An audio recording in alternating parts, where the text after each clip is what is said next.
Hi everyone. I'm pleased to have the final slot of today because it allowed me to listen to everyone else's and kind of work out how to talk to this first slide, which now sounds pretty punchy for the end of the day. But I think there's a really important discussion going on around this balance between old and new, analog and digital. And I think as a game studio, the way that I kind of decided to approach today was to look at the design principles that go behind making meaningful technology. So this is going to be a practical talk, but it's going to talk mainly about a couple of things that I'm really passionate about.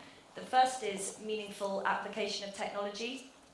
And the second thing is really simple design principles that you can use in order to challenge and make sure that you're truly doing that. So it's a talk about making things work, but more specifically, it's a talk about making really complex, innovative, exciting, magical, as we just saw from the last presentation, things work for a broad range of audiences, which is obviously what the museum space is all about. So I'm going to talk about those three principles, but I'm going to do it through the lens of three of our recent projects. So the first one, which I'm actually going to talk about second, is Rugged Rovers, which is in the Engineering Gallery at the Science Museum. The second was an exhibition at the Tate Modern earlier, late last year and earlier this year, which was a VR installation. And the final one is a permanent installation at the Natural History Museum of Utah. But first of all, a little bit of context. So at Preloaded, we describe what we do as play with purpose. And I think play is something that we've discussed quite a lot today, whether it's designing museums with Lego, whether it's helping clients understand how they can visualize and establish what they want through visual cards, whether it's the entirety of that last presentation with really delightful interactions that help and explain complex things. So I think play and games are so ubiquitous in how we work and how we interact with others as human beings. The purpose element for us is about taking really complex things, things which are hard to understand, such as the building of a museum, and make it really relatable and accessible to non-specialists. So I love the prototyping comments earlier about making non-designers designers. That's exactly the way that we should be thinking. Complexity is in the majority of the things that we struggle with in our daily lives. Lots of complex issues that we're thinking about, AI, climate change. How can we use play, interaction to make those things accessible and also really inclusive? So Preloaded's been going for about 20 years.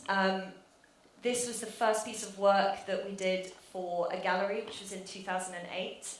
This is Launch Ball. It's being played on the Shell building in front of the London Eye. A very simple example of something quite gimmicky but quite cool, people playing a game on the side of a building. But over the last 17 or so years, we've managed to work with a lot of really exciting companies. And I think what binds the types of organizations that we work with is a real focus on content and authenticity. So always seeking to find new and innovative ways to tell stories and make experiences that genuinely connect with people. And so this talk is about that. It's about how to create technology-based experiences which truly connect. More broadly, over the past 17 years, we've been making a range of games and experiences. They take subjects such as neuroscience, the magic of mathematics, climate change, ecosystems in the Californian kelp forest, and they make them understandable to broad audiences through play. But obviously with each new technological advancement, as the last presentation so eloquently showed, with each new advancement we get a fresh set of opportunities, things to get excited about, and we also get a lot of potential challenges. Each new technology brings with it its own affordances, its own barriers to entry, and I think what we strive to do with all of our work is to understand how can we harness that meaningfully? How can we establish what's the right type of technology to tell this story? what are its affordances? And the first thing to say is that obviously good experiences focus on the audience, and that's been a running theme today. Good designers, they understand not just their audience's needs, but their wants, their desires, and every single use case that might be appropriate. So you design for your audience, and I think we all understand that. It's no surprise. But what happens when your audience isn't one group with needs, but many groups with many different needs? So coming from different backgrounds, different ages, different expectations and familiarity with technology, different expectations. And this isn't a hypothetical question, this is what museums deal with day in, day out, regardless of technology. So the question for any person thinking of designing experiences within museums is, how do you design, I have to read the question now, so I don't actually know what it is. How do you design for an audience when their needs and abilities are so varied? And the thesis, and what I'm going to be talking about in a very kind of simplistic way today, is that the best museum technology caters to a diverse set of needs and abilities. And this isn't about a really baggy design that doesn't satisfy anyone by trying to satisfy everyone. It's about thinking of inclusivity, regardless of ability, regardless of age. It's about universal appeal. So how do you do that? Design principles for universal appeal. Well, this is a little bit of a cheat because these aren't actually our design principles. It's a very clever man called Mitch Resnick, another MIT lab reference today. And these design principles were spoken about 15 years ago. So he's the director of the Lifelong Kindergarten group at MIT, and he originally designed these principles around creative tools to build software. But we've taken these principles and for the last 10 or so years have been using these in a highly transferable context in our design practice. And very crucially, they challenge you to think about your audience at all stages of your design. So the first principle is low threshold. A low threshold experience is simple for everyone to pick up and play. So in a museum context, this is the most important thing you can think about. Low threshold, the ease, the intuition for someone to step in and interact with an exhibition is the difference between a good installation and a bad one. So successfully delivering on this is really critical. The question is, what is the most intuitive, fun, and simple way to enable someone to get into an experience? And how can we remove barriers to make sure that those things don't stop them from engaging? And ultimately, the reason why this is so important to the last presentation, if we don't do this, people come away talking about the technology and not about the content itself. So to shed light specifically on this principle, I'm going to talk about Modigliani VR. This exhibition was quite a bold vision. It started with the Tate Modern saying, we want to explore the use of VR within our galleries. We want to understand and draw new audiences into our space, i.e. starting with the technology. And in many instances, we would say that's a faux pas. You know, starting with your audience and starting with your content is the way to go. But they had a creative vision, and they wanted to understand creatively what they could do with that would be interesting and shed new light on their blockbuster exhibition. So the first question then is for us, why VR? Artists' lives, their studios, their environments have always been appealing to audiences, whether it's photographs of an artist's working environment, whether it's inspiration behind an artist's practice. This is mainstream. We all understand that background, that state of mind to an artist. So why do I need VR as part of this journey? What does VR bring that the other elements of this exhibition aren't bringing already? The sculpture, the art, the moving image. What is it that VR does that's different? What's its purpose? And why is this better than watching a film? So none of these things are skeptical. This isn't a skeptical audience. It's an audience that are asking reasonable questions because they will see if something doesn't feel right. So for Tate and for Preloaded, this was about establishing a new way to interpret art through empathy with the artist. So empathy, and this sounds very similar to Van Gogh, they wanted visitors to understand Modigliani as a man we might have known. So you're stepping into a retrospective, the biggest retrospective ever on this artist. There are hundreds of his nudes, his portraits around this gallery. It's impressive, it's possibly quite alienating. If you don't understand portraits, how do you engage with this man? How do you understand that he was in his 30s, that he moved to Paris as an immigrant in the early 1900s, that he had a drug problem, that he drank too much, that he had tempestuous relationships with women and that they were impacting on his artwork. And that he was part of a very specific circle in Paris who were encouraging him to experiment in different forms, encouraging him to use sculpture in a way that he hadn't done before. So, as someone who didn't know about Modigliani before, how do I connect with the man himself and not feel overwhelmed by a blockbuster exhibition?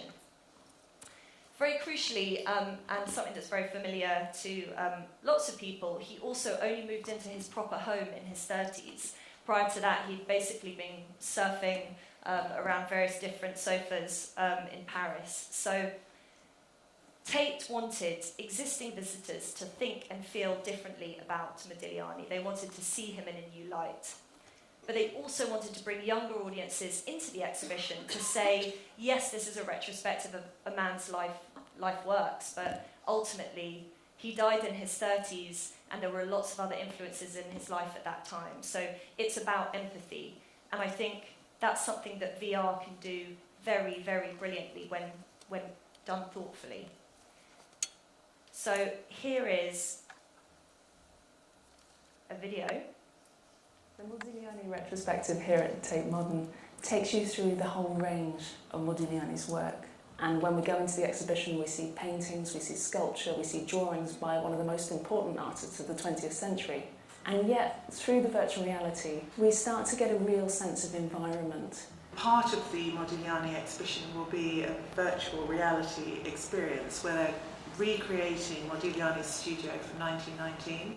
You get that kind of gut feeling understanding that you don't necessarily get from reading about it or just looking at it in sort of 2D pictures. Understanding art is about understanding the painter and the painting and also the kind of historical and social context. And the opportunity we have with virtual reality and for this experience has been to try and deliver that in a very short experience that gets you really closer to those details. It's amazing how many different departments at Tate it's touched on. So it's been collaboration across the organisation and also with Preloaded and with HTC. We started with a blank canvas and incrementally we've come to understand and build a picture about Modigliani I don't think people have necessarily seen before. We really have paid a great attention to historical detail in this experience, whether that's from our researcher in Paris, Vincent Gilles, looking at what a stove should look like at that moment, to our co-curator in Milan, Simonetta Fratelli, looking at new Italian texts and bringing that material in. Everything you see in the experience, everything that you kind of like interact with, everything that, you know, from the light coming through the whitewashed windows, through to the, you know, the siding tins, to the colours of the palette, are all completely kind of accurate. The space itself as a studio was never actually visited by anyone alive today.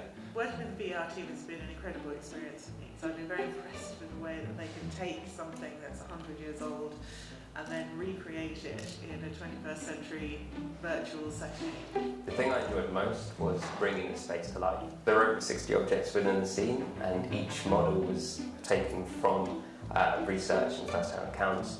Technical research also enabled us to inform the markings on the canvas itself, to be able to inform the brush strokes and how you see that, how the light actually reflects on the surface of the model. We have done an X-ray of the canvas and the stretcher. We've also looked at it in infrared, and then conservation scientist Joyce Townsend has done analysis of pigments and media to work out exactly what he used.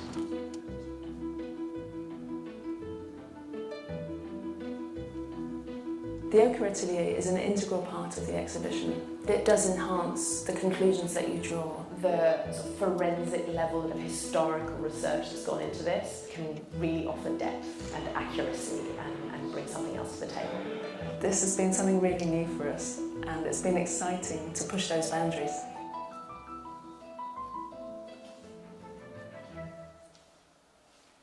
So this was an exhibition that only ran for 4 months, which brings with it some sort of challenges, which is that open day is that open day. That technology, that hardware needs to be able to run solidly for 4 months. But it also means in a kind of very fast-paced technical landscape, we're able to trial something which is new, test with audiences how they feel about integrating this into their journey, which is very exciting. The biggest challenge with something like this, and when thinking about how to design a low threshold experience, is that often the technology is far beyond where the audience's expectations and understanding and familiarity are. So in this instance, the software and the hardware that you see here is far more complex than what we're using. What we're talking about is a core audience of 45 to 65-year-olds, Tate's traditional blockbuster museum audience, and then Tate are talking about wanting to bring in a much younger, active audience to engage with something that they wouldn't usually think about. So we have connoisseurs in terms of the subject matter, we have newcomers in terms of the subject matter, and that's not distinguished by age. We have possibly people who are more technically familiar, and we have people who are less technically familiar. So the key thing, and the way to kind of practice low threshold design is by practicing restraint. So just because the technology allows you to do something, it doesn't mean it needs to be done. So what we did was remove controllers from this experience, controllers that would otherwise have taken up people's hands. They would have required far more onboarding. They would have possibly distracted from the content of the experience. But also, we made it seated. So anyone who's done room scale experiences before will know you step inside, you put on a headset, you need quite a lot of facilitation.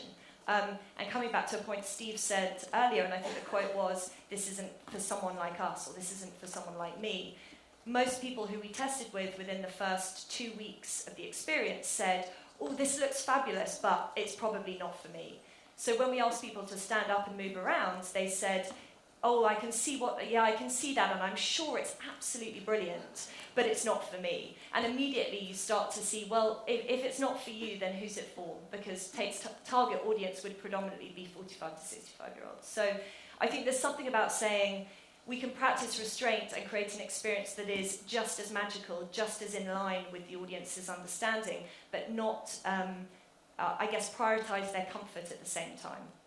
And in doing so, very practical things. They stop worrying about tripping over, navigating controllers, so very, very simple things. We also put a little screen at the bottom so that facilitators could check and make sure that everyone was in the experience at the same time. And this comes on to the next bit, which is about prioritizing comfort. And this is something very specific in virtual reality, but actually it's across the board in terms of how you prototype and test with the audience itself. So ergonomics, the fidelity of the experience, the frame rate of the experience, all of these things are new to us. We're not used to having our necks holding a headset like this. Our eyes aren't used to these types of things. So actually, creating a very simple experience that's designed around comfort is absolutely key. And to do that, we trained about 300 of Tate's internal staff to be able to facilitate and really take ownership of the experience. But also, when talking about low threshold, we're talking about content. So how can we attract both newcomers to this artist and also those who know a bit about Modigliani already? So we went through a very, very extensive research period for the first couple of months of the project to understand everything that's involved in that story. And ultimately, we started to build a picture of this space. And I think coming back to a point earlier about authenticity, the kind of accuracy that's put into this experience, it's arguable as to whether the audience knows that it's fully accurate or not. That's partly down to how you tell the story and how you present the information. But ultimately, for an environment within virtual reality to feel authentic, that level of detail, to the way the light comes through the windows, to the way that the ceiling was dripping, to the voices, the first-hand accounts that you hear within this space, all of it contributes to an immersive experience. And I think what's interesting is that VR can be the most intuitive and low threshold of all, because ultimately we know what to do in reality. Another key piece is that developing technology in isolation from the rest of an exhibition is a very bad way to go about designing low threshold experiences. So this was always going to be in room 10 of 12. We're trying to create an experience that's in dialogue with the rest of the exhibition. What is it offering that the sculpture isn't? What is it offering that can shed new light on the exhibition space that the user goes into afterwards? So how can we use this as a way to not be the star of the show, but actually another interpretation tool? And another thing that we did to keep it low threshold is to tell a linear story with very little amounts of agency. And the key thing about that is we didn't want it to be a top-down narrative. Ultimately, we don't know the story of Modigliani in this space. It's researched from first-hand accounts. So leaving enough space for the visitors to actually look at different things, inquire about the space, build their own stories is a really important experience. People come out having had a different experience and they talk about it in the final gallery. The key thing about this experience is that it's the final year of his life and he's painting his first self-portrait and his health is declining. You see that self-portrait in the final gallery space, and this experience provides the context to do that. And what's interesting about this, it ran for 4 months. It had 78,000 visitors, which is basically the capacity of the number of headsets within the space. The number of first-time VR users was around 50,000, and about 25% of them were over 65. So the idea that actually taking advantage of this type of technology is just about trends of younger audiences is definitely not the case. These are tools that can be used for the entirety of a broad section of audiences if designed in a low threshold way. And obviously Tate have done an enormous amount of research and a white paper and feedback into this, and what's most fascinating is most people are talking about the emotional motivations. They did it because they wanted to get closer to someone. So being able to provide an additional layer that actually augments the rest of the experience rather than distracting from it is the biggest success of it. And in my mind, the idea that we can talk to a 24-year-old who might not have gone to this exhibition before and an 84-year-old who's not talking about the technology, she's talking about it being a taste of magic, is truly brilliant. I mean, it's a real success criteria for us was being able to reach a wide audience.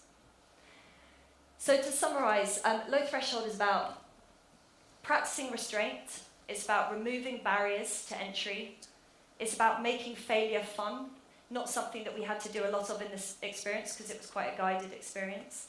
And it's about prioritizing comfort.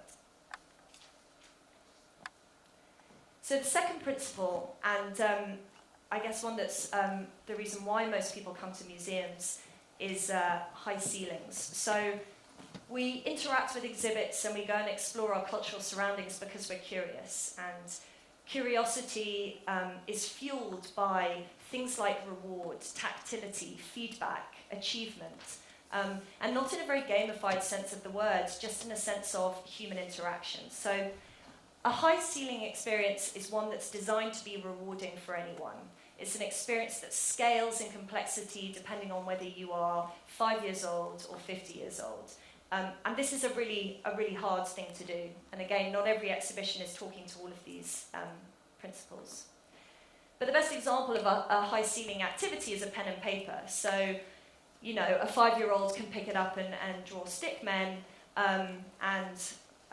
you know, someone with a hell of a lot more talent than myself can draw something that's incredibly meaningful and thought through. So it's about creative limitations and your imagination. And a very obvious example of this within the gaming space, which some of you will know about, is Minecraft. So it's a very good analogy for a pencil and paper. Most people, when they start playing Minecraft, they just dig down. They start just practicing with their tools to see what they can do. But the game is crafting creative tools for you to use and to unlock your creativity. So it gives you the tools to be brilliant. And the only limit is your imagination. So creative tools are high ceilings because they allow you to demonstrate what you're capable of and what you're thinking about. But how can we translate this into a museum exhibit or into a game? So a very simple example that I've got to explain this concept is an exhibition that we did at the Science Museum called Rugged Rovers. So this is a game that is very proudly installed and still installed at the Science Museum, and it's about teaching the core principles of engineering, which is about design and iteration. But also the dwell time needs to be quite short with this. So it's about how can we help people understand what it means to design and iterate within a fast-moving gallery space. So the goal was to inspire young people to think like engineers. So, as a very simple context, a player is presented with an engine and invited to draw a body of any shape around it, add wheels of any size, then launch their rover into a rugged landscape of gravel pit and cliff drops. Ultimately, anyone can step up. There are multiple screens within the space. You can also, if you have your own device, log in and play by yourself on your own phone. How complicated you choose to make your design is totally up to you, but what you create is very quickly launched into this digital space. What happens is then that gallery visitors see their creations racing alongside other people's on a huge screen, whilst online people can tap in via their mobiles. Some rovers obviously fail quite quickly, others break away from the pack, and so players learn and watch others and understand what they're doing, adapting their designs, collaborating with friends to build new creations and the best rovers of all. And like we tried to do in any game that we're designing, the learning outcomes, so thinking like an engineer, the design and iterative loop, underpins the winning strategy of the game.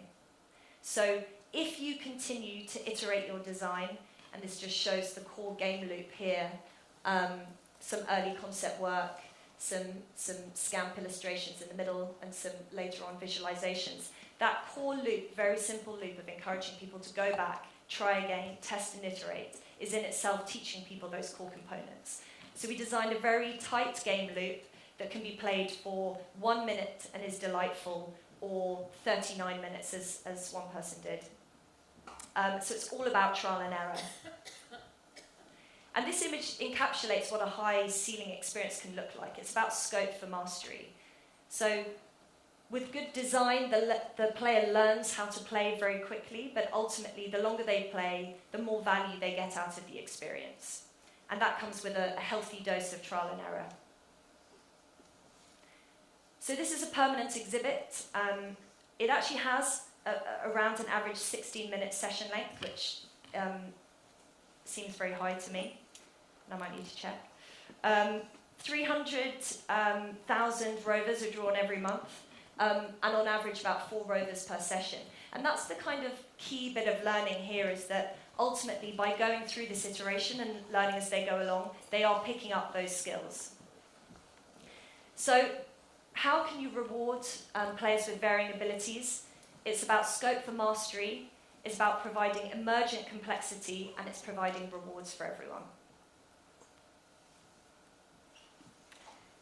And the final principle is wide walls. So this is about providing player choice, player freedom, and player agency. So this embraces the notion that different people want different things from their experience. And it's also something that museums do exceptionally well.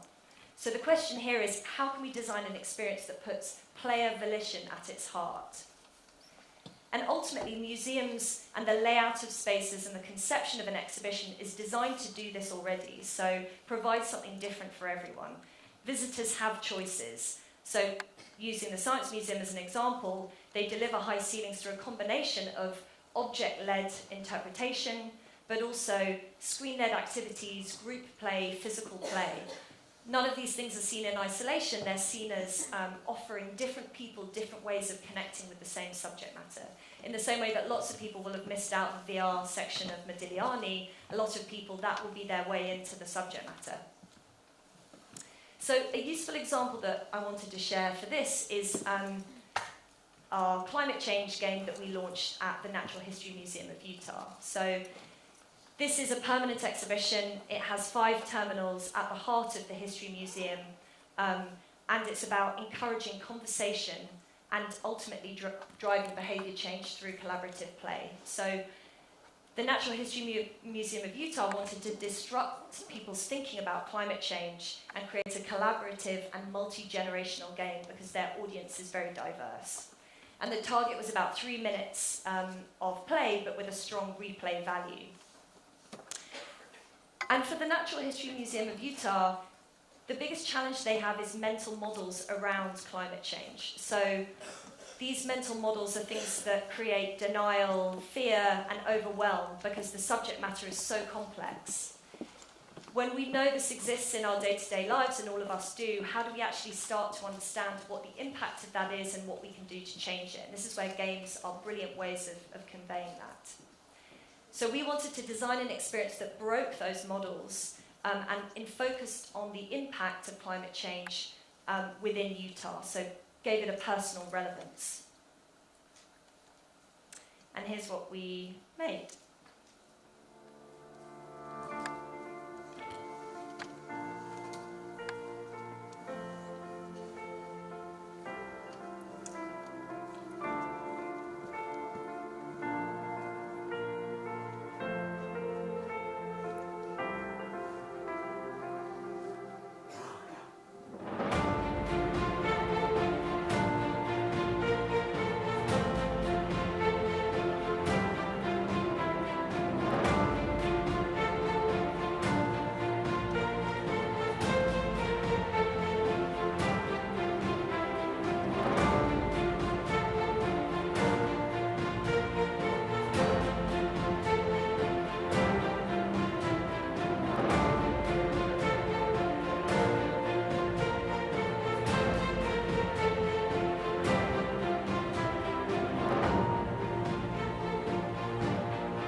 Empowering music there.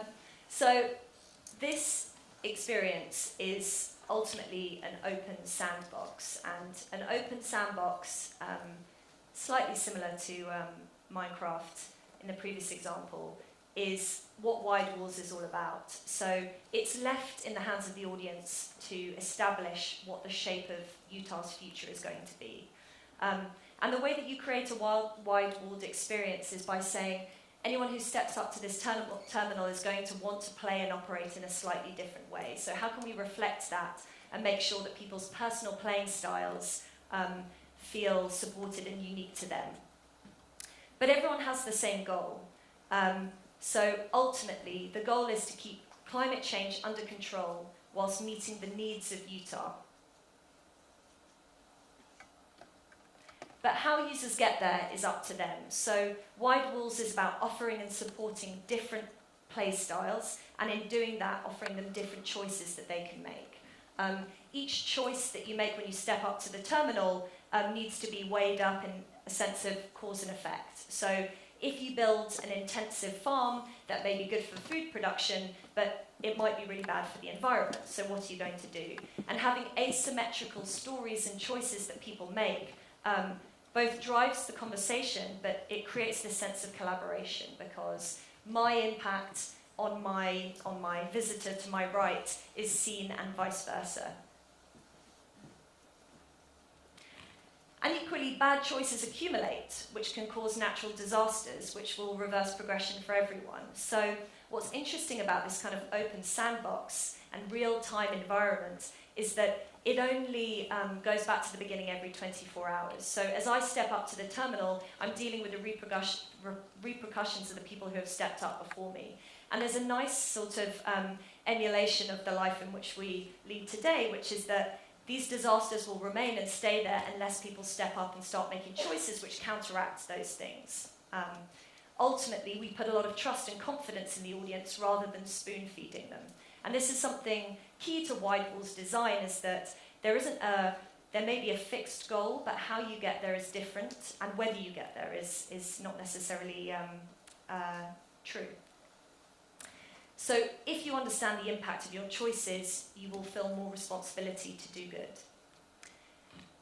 And this is just a little example of how those play styles are reflected back to people, not down the left-hand side, but as part of this game, we mapped different play styles, different choices that people make, and what that says about you in the world. And this is just a way of showing people there are very different ways of operating, but giving feedback in terms of how tweaks and changes that you might make.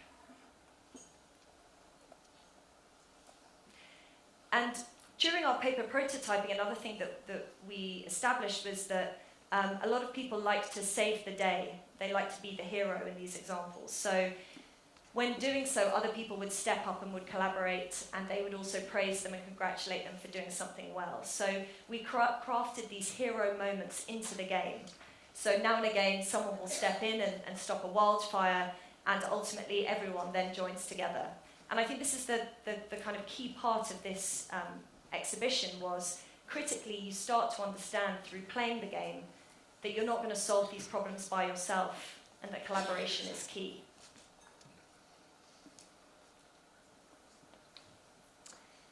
So this is a permanent exhibit, a much higher dwell time than the museum was expecting. They were expecting about 3 minutes. The longest session was 39. And the most popular play style was the Eco Warrior, which is very positive for us all. And ultimately, I think very frustrating to our VFX department, who created loads of disaster visual effects that could go wrong, and actually they're very rarely seen because people are so concerned about keeping Utah healthy. So wide walls and the kind of core principles behind that are open-ended play, flexible play, and different modes of play. And ultimately, in doing so, you don't kind of presuppose how someone will want to play. You don't impose a fixed solution, and you promote player choice and volition. And it's that kind of agency and connection through play which really starts to connect someone to a subject matter and help them think about what it is they're learning and what they can do with that information once they leave the gallery. So this is a very high-level look at how you can design in the museum space. The idea is that if you embrace these principles and the techniques described, they'll become intrinsic to what you create and part of the DNA of what you create as well. But ultimately, they can also be used as a lens to challenge your use of technology and its audience appeal. And either way, they can help you create complex and innovative things that work for people. Thanks very much.